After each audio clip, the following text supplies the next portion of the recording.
Hello friends, तो कैसे हैं आप लोग। तो फ्रेंड्स, आज जो है आपके घटना चक्र के हिस्ट्री का पार्ट फोर्थ है यहाँ पर। और जो है हिस्ट्री के इसमें सभी घटना चक्र के क्वेश्चन आपको मिलेंगे।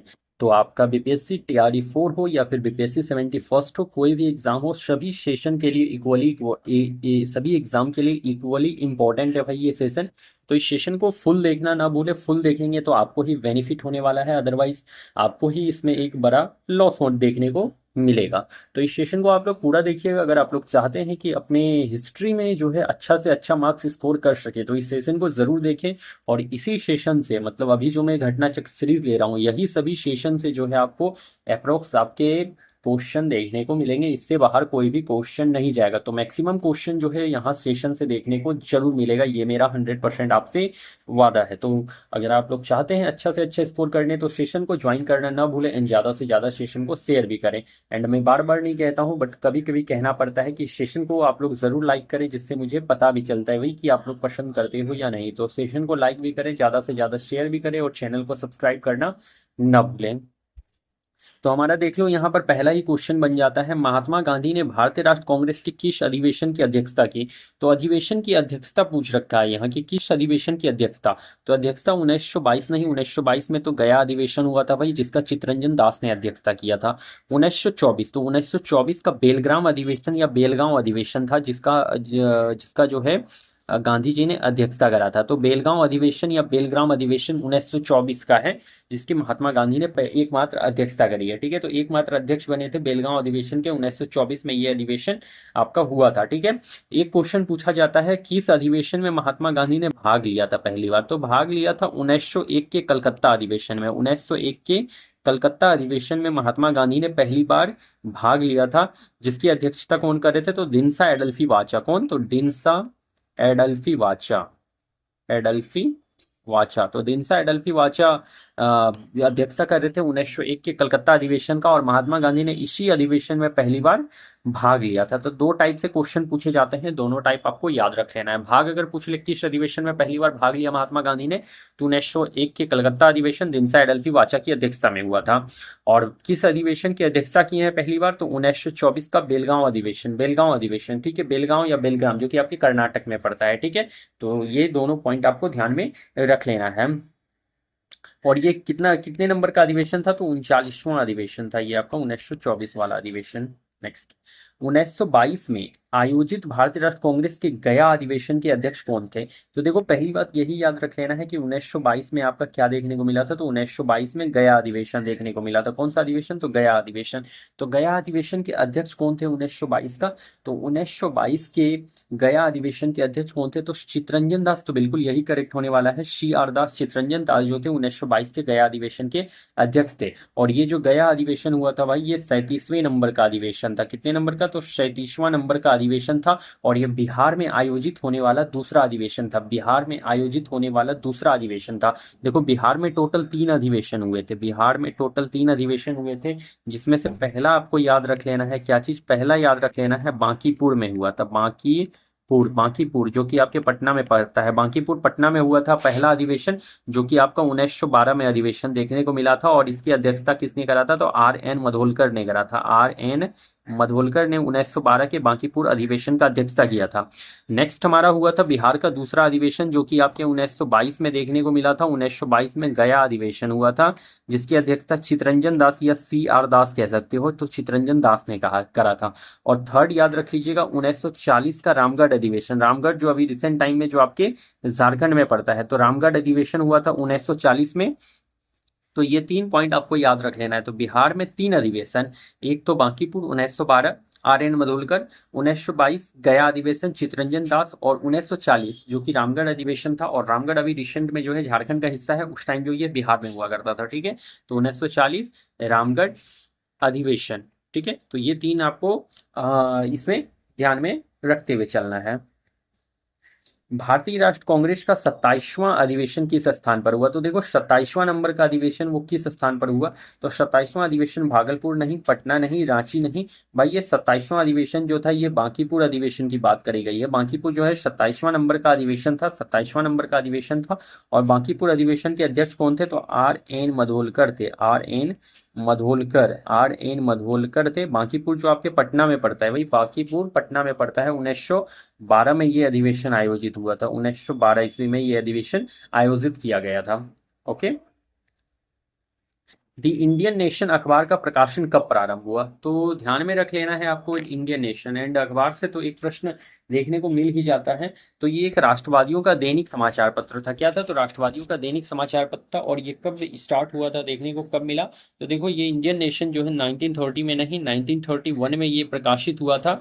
और इसका जो प्रकाशन होता था वो कहाँ से होता था? तो याद रख लीजिएगा, पटना से इसका प्रकाशन हुआ करता था, पटना से। ठीक है। पुस्तक poverty and un-British rule in India किसने लिखा? तो देखो, पुस्तक poverty and un-British rule in India, तो ये वाला बहुत ही अच्छा प्रश्न है। आरसी दत्त ने नहीं भाई, दादा भाई नरोजी ने पुस्तक poverty and un-British rule in India लिख रखा था। दादा भाई नरोजी ने लिख रखा था पुस्तक poverty and un-British rule in India, दादा भाई नरोजी ने लिख रखा था। ठीक है। एक इनसे याद रख लीजिएगा, राफ्त गोफ्तार। राफ्त गोफ्तार भी दादा भाई नरोजी की पत्रिका का नाम था। राफ्त गोफ्तार दादा भाई नरोजी की पत्रिका का नाम था, राफ्त गोफ्तार। ठीक है। लाला लाजपत राय जो है ये साइमन कमीशन के विरोध में जो है पंजाब से विरोध कर रहे थे, और इनके सर पर लाठी लग गया था, और जिसकी वजह से इनका डेथ हो गया था। साइमन कमीशन का विरोध करने के दौरान इनके सर पे लाठी लगा और इनकी जो है डेथ हो गई है, लाला लाजपत राय की। ठीक है।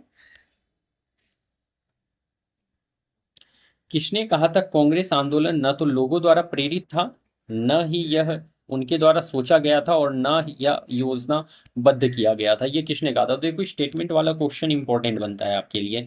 तो इस बात को किसने कह रखा है? तो डफरीन ने। तो डफरीन ने भाई इस बात को नहीं कहा था। सर सैयद अहमद खान ने जो है इस बात को कहा था कि जो है कांग्रेस आंदोलन न तो लोगों द्वारा प्रेरित था, न सोचा गया था, और न ही ये योजनाबद्ध था। ये आपके सैयद अहमद खान ने कहा था। डफरीन से याद रख लीजिएगा, जो है ये इन्होंने कहा था कि कांग्रेस अल्पसंख्यक जनता का प्रतिनिधित्व करती है। क्या करती है? तो कांग्रेस अल्पसंख्यक जनता का प्रतिनिधित्व करती है। ये कांग्रेस का स्टेटमेंट था। स्टेटमेंट वाला क्वेश्चन जो है इंपॉर्टेंट आपके लिए बन जाता है, तो इंपॉर्टेंट है। तो डफरीन ने कहा था कांग्रेस जो है अल्पसंख्यक जनता का प्रतिनिधित्व करता है। और डफरीन के समय है कांग्रेस पार्टी की स्थापना हुई है। कांग्रेस की स्थापना किसके समय?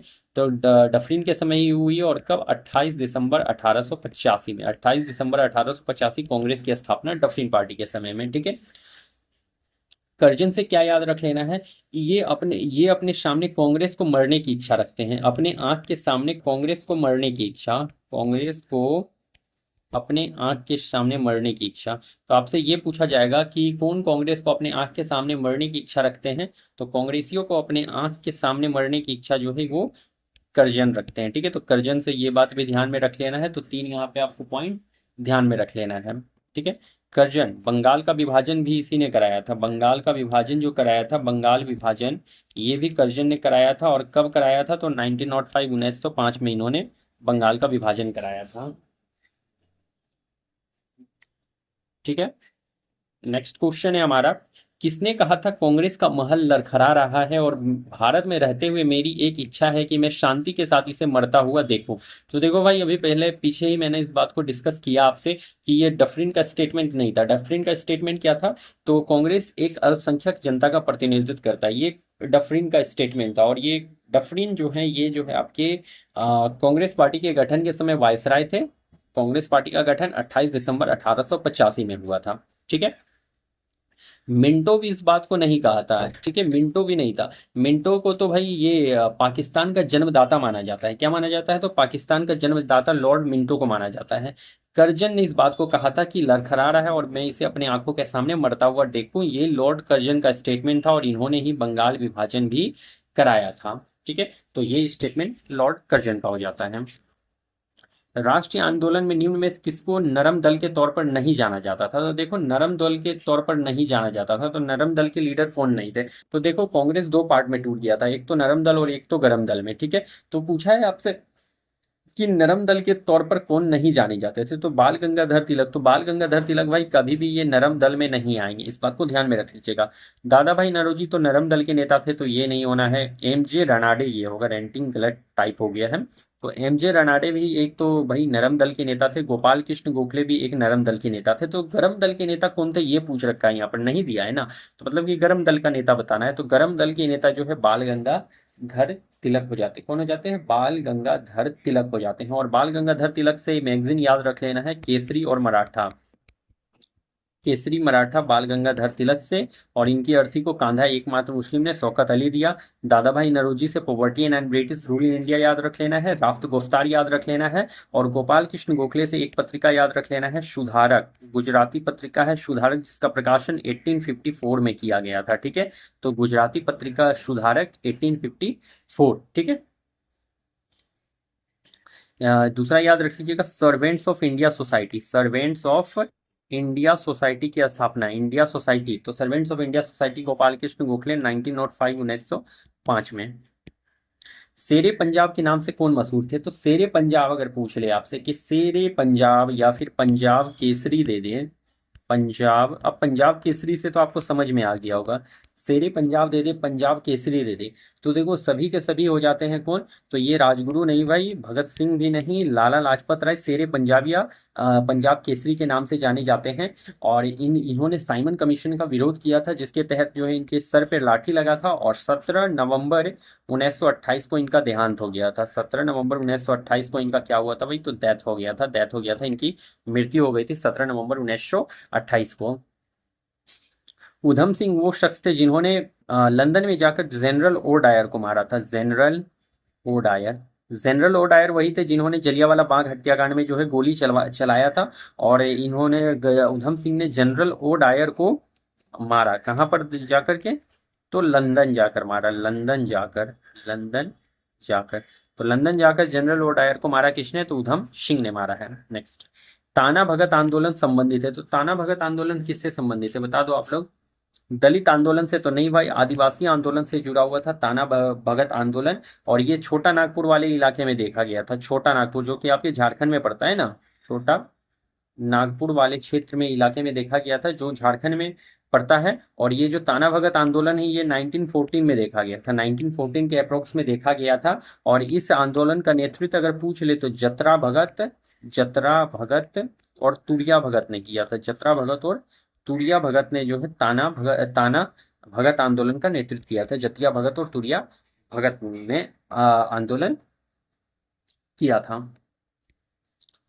अभिनव भारत से कौन संबंधित है? तो अभिनव भारत इंपॉर्टेंट प्रश्न बन जाता है आपके लिए। तो अभिनव भारत से याद रख लीजिएगा, वी डी सावरकर। भाई वी डी सावरकर होता है ना, वी डी। तो वी डी सावरकर जो है ये अभिनव भारत संघ से जुड़े हुए हैं। वी डी सावरकर, अभिनव भारत को से कौन संबंधित है? वी डी सावरकर है। चित्तरंजन दास नहीं है भाई, बीजी तिलक नहीं है, सुभाष चंद्र बोस नहीं है, वी डी सावरकर है। इनका स्थापना कब हुआ था? तो याद रख लीजिएगा 1904 में अभिनव भारत का स्थापना हुआ था। कहाँ पर? तो भाई ये महाराष्ट्र में इसका स्थापना हुआ था, नासिक महाराष्ट्र में इसका स्थापना हुआ था। ठीक है। और देखो यही जो वीडी, यही जो अभिनव भारत है, जिस जो 1899 में जो ये अभिनव भारत था भाई, 1899 में देखो इसको मित्र मेला के नाम से जाना जाता था। ठीक है, तो मित्र मेला जो था यही 1904 में जो है अभिनव भारत बन गया था जाकर के। इस अभिनव भारत को 1899 में जो है 1899 में मित्र मेला के नाम से जाना जाता था, मित्र मेला के नाम से। तो अगर मित्र मेला पूछ ले कि मित्र मेला के से कौन संबंधित है, तो बी डी सावरकर। 1899 में इसे मित्र मेला के नाम से जाना जाता था। और 1899 के बाद 1904 में इसे ही मित्र मेला को ही अभिनव भारत बना दिया गया था। तो 1904 में एक अभिनव भारत ये बन गया। ठीक है, तो ध्यान में रख लीजिएगा इस बात को। तो 1899 में इसे मित्र मेला के नाम से जाना जाता था, जो कि 1904 में जाकर के अभिनव भारत बन चुका था। निम्न में कौन सा एक राष्ट्रवादी समाचार पत्र नहीं था? तो बता दो राष्ट्रवादी समाचार पत्र कौन सा नहीं था, इसमें पूछ रखा है कि राष्ट्रवादी समाचार पत्र नहीं था। द हिंदू, द बंगाली, महारो, टाइम्स ऑफ इंडिया। तो भाई इसमें जो बंगाली जो राष्ट्रवादी समाचार पत्र नहीं था, हिंदू तो राष्ट्रवादी था, बंगाली भी राष्ट्रवादी था, महारो भी महर्ता हो जाता है, ये महारो लिखा गया है भाई, महर्ता होता है ये। और द टाइम्स ऑफ इंडिया था, टाइम्स ऑफ इंडिया जो है ये राष्ट्रवादी समाचार पत्र नहीं था। टाइम्स ऑफ इंडिया जो है एक राष्ट्रवादी समाचार पत्र नहीं था, ठीक है। द हिंदू लिख किसने रखा है, तो याद रखिए जी सुब्रमण्यम अय्यर, शुभ्रमण्यम अय्यर, सुब्रमण्यम अय्यर ने जो है हिंदू लिख रखा था, हिंदू। बंगाली किसने लिख रखा था, तो बंगाली लिखा था सुरेंद्र नाथ बनर्जी। किसने, तो सुरेंद्र नाथ बनर्जी, सुरेंद्र नाथ बनर्जी ने जो है बंगाली लिख रखा था, ठीक है। टाइम्स ऑफ इंडिया, इसके बाद क्या है आपका, एक महर्ता, तो महर्ता छोड़ दो, ये उतना इंपॉर्टेंट नहीं है अभी। तो यहाँ पर जो है राष्ट्रवादी समाचार पत्र कौन सा नहीं था, तो टाइम्स ऑफ इंडिया जो है राष्ट्रवादी समाचार पत्र आपका नहीं था, इस बात को ध्यान में रख लीजिएगा, ठीक है।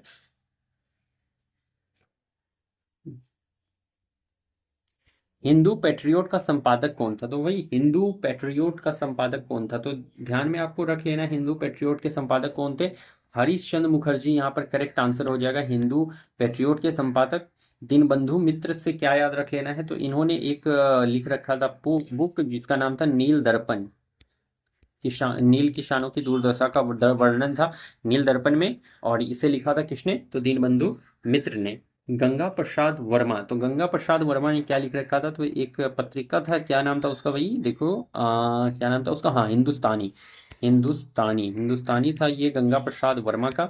बाल गंगाधर तिलक से मराठा और केसरी याद रख लेना है, मराठा और केसरी याद रख लेना है, केसरी, ठीक है। सुधारक किससे याद रख लेना है, तो गोपाल कृष्ण गोखले से। आप अगर आपसे पूछ ले wealth of nation, wealth of nation, wealth of nation, तो देखो कुछ कुछ आपको बता देता हूँ, याद रख लीजिएगा। वेल्थ ऑफ नेशन किसने, तो एडम स्मिथ ने वेल्थ ऑफ नेशन लिख रखा था, एडम स्मिथ ने। दूसरा याद रख लीजिएगा दुर्गेश नंदनी, दुर्गेश नंदनी, तो ये बंकिम चंद्र चटर्जी ने, दुर्गेश नंदनी, तो बंकिम चंद्र चटर्जी ने, बंकिम चंद्र चटर्जी ने लिख रखा था, दुर्गेश नंदनी, ठीक है। एक ही याद रख लीजिएगा आप लोग भाई, न्यू इंडिया और कॉमनवेल्थ, न्यू इंडिया और कॉमनवेल्थ, न्यू इंडिया और कॉमनवेल्थ, तो न्यू इंडिया और कॉमनवेल्थ किसने, तो एनी बेसेंट ने लिख रखा था, एनी बेसेंट ने लिखा था, ठीक है। तो ये सभी आप लोगों को ध्यान में रख लेना है। नेक्स्ट, 1857 के कांग्रेस के अमरावती अधिवेशन को किसने 3 दिवसीय तमाशा कहा था, तो देखिए अमरावती अधिवेशन, तो 1857 के कांग्रेस के अमरावती अधिवेशन को किसने 3 दिवसीय तमाशा कहा था, तो किसने कहा था, तो 1897, ये 57 हो गया है, 1897 के कांग्रेस के अमरावती अधिवेशन, तो अमरावती अधिवेशन हुआ कब है, तो 1897 में अमरावती अधिवेशन देखने को मिला था। और इसे किसने 3 दिवसीय तमाशा कहा था, तो जितेंद्र नाथ बनर्जी नहीं, सतीश मुखर्जी नहीं भाई, अश्विनी कुमार दत्त ने इसे 3 दिवसीय तमाशा कहा था। साइमन कमीशन को किसकी अध्यक्षता में नियुक्त किया गया, तो ध्यान में रख लेना है, साइमन कमीशन को सर जॉन साइमन की अध्यक्षता में जो है नियुक्त किया गया था, सर जॉन साइमन की अध्यक्षता में नियुक्त किया गया था साइमन कमीशन को, ठीक है। ये क्या हो रहा है भाई, हिंदुस्तानी सेवा दल की शुरुआत किसने की, तो भाई देख लो यहाँ पर क्या पूछ रखा है आपसे कि हिंदुस्तानी सेवा दल, तो हिंदुस्तानी सेवा दल की स्थापना कब हुई थी, तो याद रख लीजिएगा 1920 में जो है हिंदुस्तानी सेवा दल की स्थापना हुई थी। और हिंदुस्तानी सेवा दल की शुरुआत किसने की है, तो ध्यान में आपको रख लेना है, हिंदुस्तानी सेवा दल की स्थापना एन एस हार्डिकर ने करी थी, किसने, एन एस हार्डिकर ने। जमशेदपुर मजदूर संगठन की स्थापना किसने दी, तो जमशेदपुर लेबर एसोसिएशन का स्थापना एस एन हल्दर से जुड़ा हुआ था, जमशेदपुर लेबर एसोसिएशन का स्थापना किसने किया है, तो एस एन हल्दर ने किया है, कब किया है, तो 1920, 1920 में करा था, 1920 में किया था, कहाँ पर, तो जमशेदपुर में हुआ था इसका स्थापना। स्वराज मेरा जन्मसिद्ध अधिकार है और मैं इसे लेकर रहूंगा, किसने कहा, तो देखो इस बात को जो है बाल गंगाधर तिलक ने कहा था, स्वराज मेरा जन्मसिद्ध अधिकार है और मैं इसे लेकर रहूंगा, ये बाल गंगाधर तिलक का स्टेटमेंट था। भारतीय क्रांति की जननी किसे कहा गया है, तो भारतीय क्रांति की जननी एनी बेसेंट को नहीं, इनसे याद रख लीजिएगा, न्यू इंडिया और कॉमनवेल्थ पत्रिका। श्रीलता वाडेकर भी नहीं भाई, सरोजनी नायडू भी नहीं, ये भारतीय राष्ट्र कांग्रेस की प्रथम भारतीय महिला अध्यक्ष, भारतीय राष्ट्र कांग्रेस की प्रथम भारतीय महिला अध्यक्ष Sarojini Naidu. Nightingale of India Sarojini Naidu, Nightingale of India Sarojini Naidu को कहा जाता था। विकाजी कामा को भारतीय क्रांति की जननी या भारतीय क्रांति की माँ कहा जाता था। ये जो विकाजी कामा थी भाई, ये विकाजी कामा ने ही 1907 में पहली बार जो है जर्मनी के स्टुटगार्ड में जो है भारतीय तिरंगा फहराया था। क्या फहराया था? तो जर्मनी के स्टुटगार्ड में भारतीय तिरंगा फहराया था। जर्मनी के स्टुटगार्ड में भारतीय तिरंगा फहराया। तो आपसे पूछा जाएगा पहली बार विदेशी धरती पर तिरंगा किसने फहराया? तो ये भिकाजी कामा ने फहराया था। 1907 के जर्मनी के स्टुटगार्ड में फहराया था। ठीक है, जर्मनी के स्टुटगार्ड में फहराया था 1907 में। ठीक है,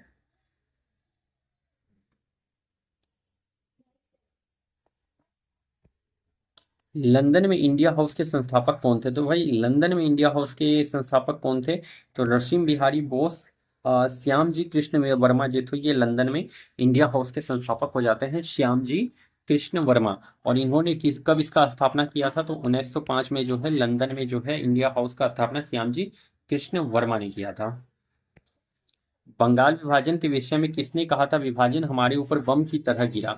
तो देखो इस बात को जो है सुरेंद्र नाथ बनर्जी ने कहा था कि बंगाल विभाजन हमारे ऊपर जो है वो बम की तरह गिरा है। बंगाल विभाजन हमारे ऊपर बम की तरह गिरा है। और ये बंगाल विभाजन कब हुआ था? तो 1905 में हुआ था, 1905 में हुआ था। ठीक है, और इसका जो ये जो बंगाल विभाजन का प्रस्ताव जो पारित हुआ था ये भाई 19 जुलाई 1905 को हुआ था, 19 जुलाई 1905 को। लेकिन बंगाल विभाजन लागू कब हुआ था? तो 16 अक्टूबर 1905 को जो है बंगाल विभाजन लागू हुआ था। कब? तो 16 अक्टूबर 1905 को। और 16 अक्टूबर को ही शोक दिवस के रूप में भी मनाया गया था, शोक दिवस के रूप में मनाया गया था। इसी दिन को जो है रक्षाबंधन दिवस के रूप में मनाया गया था, रक्षाबंधन दिवस के रूप में मनाया गया था।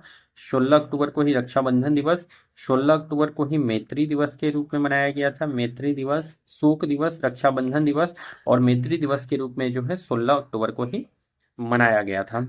ठीक है, 16 अक्टूबर को ही जन एकता दिवस के रूप में भी मनाया गया, जन एकता दिवस के रूप में भी मनाया गया, जन एकता दिवस के रूप में भी मनाया गया। तो ये सभी आपको याद रख लेना है बंगाल विभाजन से जुड़ा हुआ बात। प्रथम बार संघर्ष के तरीके के रूप में स्वदेशी एवं बहिष्कार किसके दौरान अपनाया गया था? तो देखो स्वदेशी एवं बहिष्कार जो अपनाया गया था भाई, ये होम रूल आंदोलन नहीं, साइमन कमीशन का भारत आगमन नहीं, बंगाल विभाजन के विरोध में जो है पहली बार स्वदेशी एवं बहिष्कार अपनाया गया था बंगाल विभाजन के विरोध में। 1905 में बंगाल के विभाजन के समय भारत का वायसराय कौन था? तो भारत का वायसराय लॉर्ड कैनिंग नहीं भाई, जनरल डायर नहीं, वेलेजली नहीं, लॉर्ड कर्जन जो है बंगाल का विभाजन के समय वायसराय था। और ये बंगाल विभाजन जो हुआ था ये 1905 1905 में देखने को मिला था बंगाल का विभाजन। लॉर्ड कर्जन द्वारा 1905 में किया गया बंगाल विभाजन किस वर्ष रद्द हुआ? तो देख लीजिएगा जो 1905 में जो बंगाल विभाजन हुआ था वो रद्द कब हुआ था? तो रद्द हुआ था भाई ये 1911 में हुआ था, रद्द किया गया था 1911 में। 1911 में हुआ था दिल्ली दरबार, दिल्ली दरबार हुआ था। और दिल्ली दरबार में ही 3 डिसीजन लिया गया था। दिल्ली दरबार हुआ था 1911 में और दिल्ली दरबार में 3 डिसीजन लिया गया। पहला डिसीजन था कि बिहार को बंगाल से अलग किया, ये पहला डिसीजन था, हाँ, बिहार को बंगाल से अलग किया जाएगा, बिहार को बंगाल से अलग किया जाएगा। तो 1911 के दिल्ली दरबार का डिसीजन 3 याद रख लीजिएगा। तो 3 डिसीजन था, पहला डिसीजन था बिहार को बंगाल से अलग किया जाएगा, दूसरा डिसीजन था कि बंगाल विभाजन रद्द होगा, बंगाल विभाजन रद्द, बंगाल को जो 2 पार्ट में तोड़ दिया गया था, पूर्वी बंगाल और पश्चिमी बंगाल में, तो ये बंगाल विभाजन को रद्द किया गया, ये दूसरा डिसीजन था। और थर्ड डिसीजन था भाई कि आपका जो है ये जो राजधानी है कलकत्ता से दिल्ली करी जाएगी, कलकत्ता से दिल्ली करी जाएगी, कलकत्ता से दिल्ली करी जाएगी। ठीक है, तो राजधानी को कलकत्ता से दिल्ली, बिहार बंगाल से अलग किया जाएगा और बंगाल विभाजन को रद्द किया जाएगा। ये 1911 के दिल्ली दरबार में 3 डिसीजन लिया गया था। और ये अगर पूछा जाए कि बंगाल विभाजन किस वर्ष रद्द किया गया, तो 1911 के दिल्ली दरबार में रद्द किया गया था। तो तीनों बात आपको ध्यान में रख लेना है। 1911 के दिल्ली दरबार में भारत कौन आया था? तो याद रख लेना है जॉर्ज पंचम, जॉर्ज पंचम भारत आए थे। ब्रिटेन के ये राजा थे जॉर्ज पंचम, वो भारत आए थे। बंगाल विभाजन की घोषणा, घोषणा पूछ ले तो 19 जुलाई 1905 को घोषणा हुई, बट लागू अगर पूछता तो लागू हुआ था 16 अक्टूबर को लागू। और इसी दिन को रक्षाबंधन दिवस, मैत्री दिवस, शोक दिवस, जन एकता दिवस के रूप में मनाया गया था।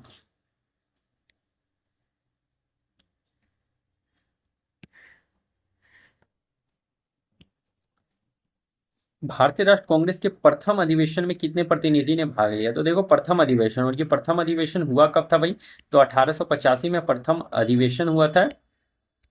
कहाँ पर हुआ था? तो बम्बई के गोकुलदास तेज प्रताप महाविद्यालय में हुआ था। बम्बई के गोकुलदास गोकुलदास बम्बई के गोकुलदास तेज प्रताप महाविद्यालय में हुआ था, में हुआ। ठीक है, ये होना कहाँ था? होना था इसे पुणे में, होना था ये अधिवेशन कहाँ? पुणे में।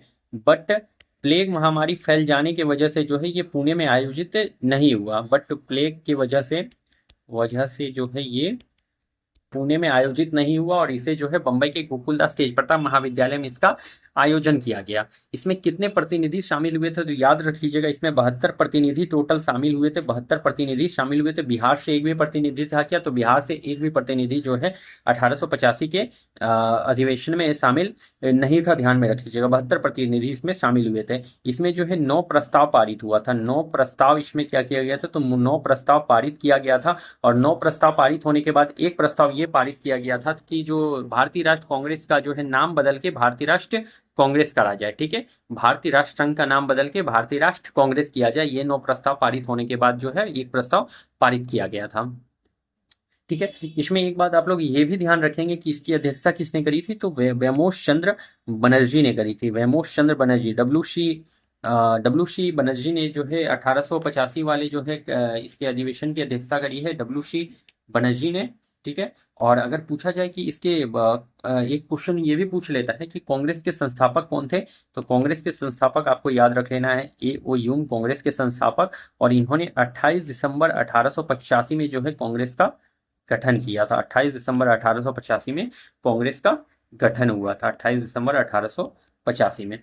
तो यहाँ पर 2-3 पॉइंट आपको याद रख लेना है। इसके अध्यक्ष के बारे में पूछ ले आपसे तो डब्ल्यू सी बनर्जी के साथ आपको जाना पड़ेगा यहाँ पर 1885 वाला अधिवेशन में। ठीक है, तो 1885 वाले अधिवेशन का जो है डब्ल्यू सी बनर्जी इसमें करेक्ट आंसर होने वाले हैं, इस बात को याद रख लीजिएगा।